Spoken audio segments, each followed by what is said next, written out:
Hello friends and welcome back to my channel happy life with Anamika. तो रोज घर के काम करते करते हम सभी के सामने कुछ ना कुछ ऐसी प्रॉब्लम्स आती रहती हैं जिसमें हमारी टाइम और मनी दोनों ही वेस्ट होती हैं। तो आज मैं आप लोगों के लिए कुछ ऐसे ही टिप्स एंड ट्रिक्स लेकर आई हूँ जिनसे आपकी वो सारी प्रॉब्लम मिनटों में सॉल्व हो जाएंगी। तो फ्रेंड्स, अगर आप मेरे चैनल पर नए हैं तो प्लीज मेरे चैनल को सब्सक्राइब करना मत भूलिएगा। तो चलिए वीडियो स्टार्ट करते हैं। तो आज की पहली ट्रिक है हमारी इन गैस के बर्नर को लेके। कुछ लोगों की ये गैस के बर्नर एल्यूमिनियम के होते हैं या कुछ लोगों के ब्रास के होते हैं। मेरे ये एल्यूमिनियम के बर्नर हैं, इसलिए ये थोड़े ब्लैक हैं क्योंकि इनका कलर ऐसे ही रहता है, वरना आजकल अब ब्रास के बर्नर चलने लगे हैं। तो मैं इसको हर 15 दिन में साफ करती हूँ क्योंकि कई बार होता है हम बैगन वगैरह इस पे भूनते हैं तो इसकी जो होल्स होते हैं, जो छेद होते हैं, वो बंद हो जाते हैं, जिसकी वजह से हमारी गैस नीचे से तो प्रॉपर निकलती है बट ऊपर पूरी नहीं आती है, जिससे बहुत ही ज्यादा गैस वेस्ट होती है।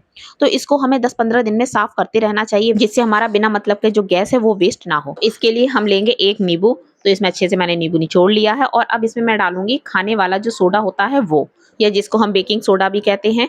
तो मैंने इसमें ये डाल लिया है 1 चम्मच भर के। और इसके बाद मैंने डाला है इसमें 1 कप भर के गर्म पानी। गर्म पानी इतना डालना है जिससे ये ऊपर तक डूब जाए, और 1 इनो का पैकेट।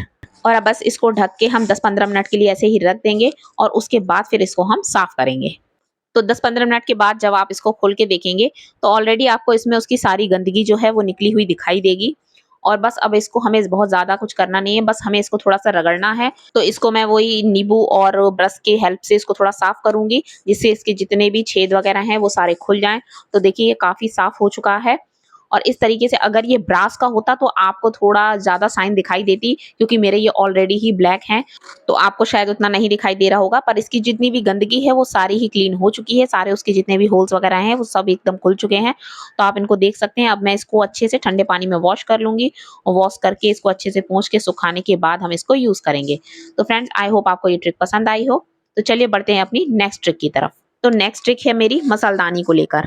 हम सभी लोग इस तरीके की जो स्पाइस रैक कहते हैं या मसालदानी, उसको हम सभी लोग ऐसे यूज करते हैं। और होता क्या है, जब हम इनसे मसाले यूज करते हैं ना कुछ मसाले हमारे नीचे इसमें गिर जाते हैं। और थोड़े टाइम बाद जो मसालों की जो नमी होती है उसकी वजह से हमारी मसालदानी में जंग भी लगने लगती है। अगर आपकी मसालदानी स्टील की है, मेरी मसालदानी स्टील की है, इसलिए इसमें ये प्रॉब्लम बहुत ज्यादा होती है। तो इस तरीके की प्रॉब्लम हमारी मसालदानी में ना हो, इसके लिए हम क्या करेंगे। तो मैंने लिया है टिश्यू पेपर। आप पेपर टॉवल वगैरह भी ले सकते हैं या कोई भी पेपर आप उसमें नीचे लगा लीजिए। तो मैंने इसको मसालदानी को अपने अच्छे से क्लीन कर लिया है और उसमें टिश्यू पेपर लगा दिया है। और अब हम इसमें अपनी जितने भी मसालदानी की जो भी कटोरियां हैं उनको अच्छे से हम इसमें अरेंज कर देंगे। तो इस ऐसा करने से अब आप जब भी इसमें से मसाला वगैरह कुछ भी निकालेंगे तो वो आपके टिश्यू पेपर पर ही गिरेगा और आपकी मसालदानी भी बिल्कुल भी खराब नहीं होगी। और अगर आपकी मसालदानी स्टील की है तो कभी भी अपनी स्टील की मसालदानी में नमक मत रखिएगा। नमक रखने से मसालदानी जो है वो खराब हो जाती है। तो फ्रेंड्स, ये ट्रिक आपको मेरी कैसी लगी मुझे कमेंट करके जरूर बताइएगा। तो देखिए इस तरीके से हमारी मसालदानी काफी लंबे टाइम तक साफ रहेगी। और आप इसको जब भी आप चाहें तो इसके अंदर से टिश्यू पेपर को आप निकाल के चेंज भी कर सकते हैं।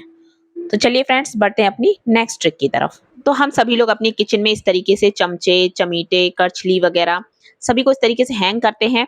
और इसमें सबसे ज्यादा प्रॉब्लम देता है ये चमीटा। ये इस तरीके से फैला होता है जो कि मतलब बहुत ही ज्यादा स्पेस लेता है। और हम जब अपने चमचे वगैरह किसी को भी टांगते हैं ना तो ये बीच बीच में अटकता है जिससे ये हमारे बार बार गिरते हैं। तो बस एक छोटी सी ट्रिक से अभी आपका चमीटा ना ही गिरेगा और बाकी के भी जितने आपके चमचे, करछली वगैरह हैं वो भी आपके अच्छे से टंगे रहेंगे। तो जब भी आप चमीटे को टांगे तो इस तरीके से नीचे से उसमें एक रबड़ बैंड लगा दें और उसके बाद इसको कहीं हैंग करें। तो या आप इसको रखेंगे भी तो भी ये ज्यादा जगह नहीं लेगा, और जब आप इसको टांगेंगे तो भी ये जितने भी और भी आप जो बर्तन आपके टंगे हुए हैं वो उसको भी बिल्कुल भी नहीं गिराएगा। इस ट्रिक के साथ साथ मैं आपको एक ट्रिक और भी देना चाहती हूँ कि जब भी इस तरीके के आप बर्तन वगैरह आप जब टांगते हैं, अगर आपकी मॉड्यूलो किचन है तो सामने टंगे हुए ये बर्तन उतने अच्छे नहीं लगते हैं। तो मेरी किचन में जो नीचे कबर्ड है, मैंने उसके डोर में इस तरीके का एक हुक लगा रखा है जिसमें मैं अपने चमचे वगैरह इन सभी को अंदर की तरफ टांगती हूँ। तो जिससे जब ये मैं इसको बंद कर देती हूँ तो ये देखने में उतना ज्यादा खराब भी नहीं लगता है और मेरी जो किचन है वो भी एकदम साफ सुथरी दिखती है। तो इस तरीके से हमारे किचन में या घर में कहीं पर भी जो छोटे-छोटे से स्पेस होते हैं, हम उन्हें इस तरीके से अरेंज कर सकते हैं कि वो देखने में भी खराब नहीं लगते हैं और आपका जो सामान है वो भी आपका छिपा रहता है। तो इसमें नीचे मेरे जितने भी बड़े बर्तन हैं वो सारे रखे रहते हैं और बाकी के सारे बर्तन मैं इस तरीके से इनको डोर पे हैंग कर देती हूँ। तो कम जगह में मैं ज़्यादा सामान अब रख लेती हूँ। तो चलिए चलते हैं अपनी नेक्स्ट ट्रिक की तरफ। तो ये मैंने लिए हैं 2 फ़ॉर्क और इनसे आज मैं बहुत ही ज़्यादा यूज़फुल चीज़ बनाने वाली हूँ। जब अभी हमने चिमटे की बात की है, चिमटे या चमीटा, तो जब कभी ऐसा होता है कि हमारी किसी वजह से हमारे पास चमीटा नहीं है या चमीटा हमारा सडनली टूट गया है, तो उस कंडीशन में हमें जब रोटी सेकनी होती है या कोई भी चीज़ हमें कोई काम करना है होता है जो चिमटे से ही हम कर सकते हैं, उसको हम बिना चिमटे के कैसे करेंगे? तो मैंने लिए हैं 2 कांटे, कांटे या फ़ॉर्क। तो इन्हें हम उल्टा कर कर इस तरीके से रबर बैंड की हेल्प से अच्छे से बांध देंगे, जिससे ये बिल्कुल भी हिले ना। इनका जो ऊपर वाला पोर्शन है, और ये लीजिए आपका एक चमीटा बनके रेडी हो गया। तो देखिए है ना कमाल की चीज़। तो अगर आपके पास चमीटा नहीं है तो आप इस तरीके से फ़ॉर्क की हेल्प से आप चमीटा बना सकते हैं और आप अपना काम कर सकते हैं। तो बस जब भी कोई चीज़ हमारे पास नहीं है तो बस हमें थोड़ा-सा सोचना है और थोड़ा-सा दिमाग लगाना है कि हम उसकी जगह किस चीज़ को यूज़ कर सकते हैं। तो इसी तरीके से मैंने इस चिमटे को बनाया है। तो अगर आपको मेरा ये आइडिया पसंद आया हो तो प्लीज़ मुझे कमेंट करके ज़रूर बताइएगा। तो चलिए फ्रेंड्स बढ़ते हैं अपनी नेक्स्ट ट्रिक की तरफ। हम सभी के घरों में, जिन घरों में बच्चे होते हैं मोस्टली, उनके घर में जैम तो आता ही है। मेरी बेटी को भी जैम बहुत ही ज़्यादा पसंद है और वो ब्रेड जैम बहुत ही मज़े से खाती है। तो हम जैम को किस तरीके से निकालते हैं? हम एक स्पून लेते हैं और जैम को निकालते हैं और उसको ब्रेड के ऊपर लगाना शुरू कर देते हैं। पर जब हम स्पून से ब्रेड में जैम लगाते हैं, तो जैम जो है वो इस तरीके से एक टुकड़े के जैसे निकल के आता है और उसको हम कई बार ब्रेड पर इस तरीके से लगाते हैं, पर अच्छे से जो जैम है वो लगता नहीं है। पर अब जब भी आपको जैम निकालना हो तो उसकी जगह आप स्पून की जगह फ़ॉर्क लीजिए और फ़ॉर्क को लेने के बाद आप पूरी जैम में इस तरीके से फ़ॉर्क को चलाइए। इससे जितना भी अंदर जैम होता है वो पूरा एक चटनी के जैसे बन जाता है और पूरा ही निकल आता है।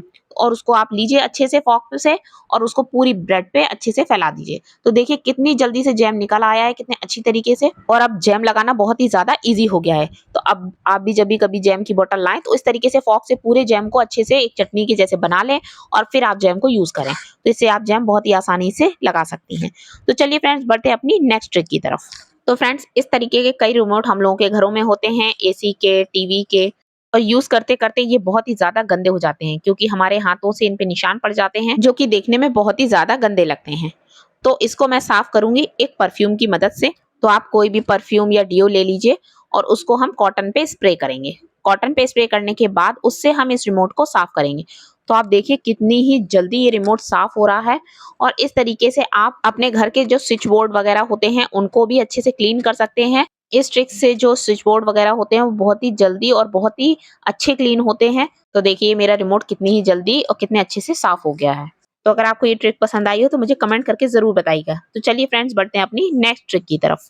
जब भी हम लोग घर में भिंडी लाते हैं, तो भिंडी एक ऐसी सब्जी है जो कि बहुत ही जल्दी सूख जाती है और सूखने के बाद जब हम भिंडी बनाते हैं तो बिल्कुल भी मज़ेदार नहीं बनती है। तो मेरी इस ट्रिक से अब आप जब भी अपनी भिंडी लाएँ तो अगर आप अपनी भिंडी को इस तरीके से रखेंगे तो 1 डेढ़ हफ्ते तक आप अपनी भिंडी को फ्रिज में रखे रहिए और आपकी भिंडी बिल्कुल भी खराब नहीं होनी है। तो सबसे पहले हम भिंडी को अच्छे से वॉश कर लेंगे और वॉश करने के बाद हम इसको अच्छे से पोंछ लेंगे क्योंकि कई बार क्या होता है भिंडी में पानी रह जाता है जिसकी वजह से ये बहुत ही जल्दी गलने लगती हैं।